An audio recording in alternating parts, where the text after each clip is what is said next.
মেরে মুখ ফাটিয়ে দিল, 10খানা সেলাই হলো। ঘাটাল হাসপাতালে রক্তাক্ত অবস্থায় 3 দিন ভর্তি ছিল তপন মাঝি। দাসপুর থানায় অভিযোগ করা সত্ত্বেও এখনো পর্যন্ত আসামিদের বিরুদ্ধে কোনো রকম অ্যাকশন নেওয়া হয়নি, এমনটাই অভিযোগ কামালডিহি গ্রামের তপন মাঝির। বিষয়টি হলো, জমি সংক্রান্ত বিষয়ে ভাইপো বাপ্পা মাঝি ও অশোক মাঝি 20-25 বছর বয়সের ছেলে। তারা নিজের 58 বছর বয়সের কাকাকে মেরে মুখ ফাটিয়ে দিয়েছিল। রক্তাক্ত অবস্থায় ঘাটাল হাসপাতালে ভর্তি হয়েছিল কাকা তপন মাঝি। দাসপুর থানায় লিখিত অভিযোগ করা সত্ত্বেও থানার পক্ষ থেকে এখনো পর্যন্ত কোনো পদক্ষেপ নেওয়া হয়নি, এমনটাই অভিযোগ তপন মাঝি ও তার ছেলের।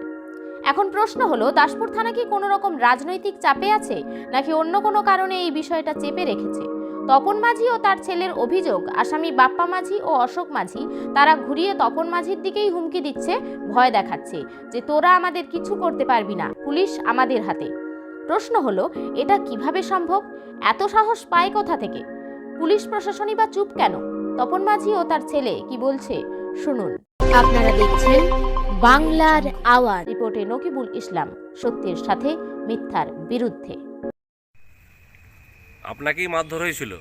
হ্যাঁ, আমাকে মারধর হাসপাতালে যে ভর্তি হয়েছিলেন, কটা সেলাই হয়েছে আপনার?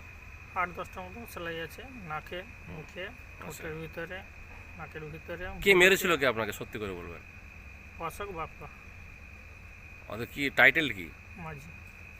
আচ্ছা, তারা দুজন মিলে মেরেছিল। প্রচুর রক্তক্ষরণ হয়েছে, সে ভিডিও তো আছে, দেখেছি। এখন মানে কি পুলিশ অ্যাকশন নিচ্ছে? দাসপুর থানার না, পুলিশ এখনো অ্যাকশন পর্যন্ত নিচ্ছে না নেয়নি? কোনো অ্যাকশন নেয়নি। আপনারা লিখিত অভিযোগ করেছেন? লিখিত অভিযোগ করা হয়েছে, তা সত্ত্বেও কোনো অ্যাকশন নেয়নি? অ্যাকশন আসেনি। তারা আবার হুমকি দিচ্ছে, হ্যাঁ। আমাদের পুলিশ আমাদের হাতে। পুলিশ তাদের হাতে। এখন আপনি কি চাইছেন? ওদের সাজা হোক, এইটাই আমরা চাইছি। বিষয়টা কি? বিষয়টা হয়েছিল যে 25শে ডিসেম্বর হুম।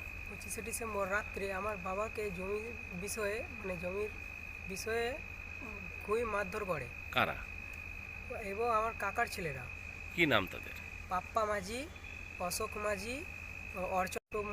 ঘাটাল হাসপাতালে এরকম ভর্তি করা হয়। হুম। তো এরকম আমরা থানায় গিয়েছিলাম, এরকম মানে এফআইআর কেস করেছিলাম আমাদের উপরে। কবে? সেটা হচ্ছে ধরো শনিবার সকালে কেস করা হয়েছিল। এবারে পুলিশ তো কিছুই করছে না, বা অ্যারেস্ট করেছে? না, অ্যারেস্ট করে না। পুলিশ আমাদের হাতে আছে এবং তোরা কিছু করতে পারবে না, এই বলে আমাদের এরকম হুমকি দিচ্ছে। মানে অপরাধীরাই তোমাদের বাড়িতে যাচ্ছে, হ্যাঁ। বাড়ির পাশে যেয়ে তোমাদেরকেই বলছে? হ্যাঁ, কি বলছে? যে পুলিশ আমাদের হাতে আছে, যে তোরা আমাদের কিছুই করতে পারবি না। তো এইবারে বলুন আমরা কোথায় যাব? এখন তোমরা কি চাইছো? আমরা চাইছি যে অপরাধীরা শাস্তি পাক।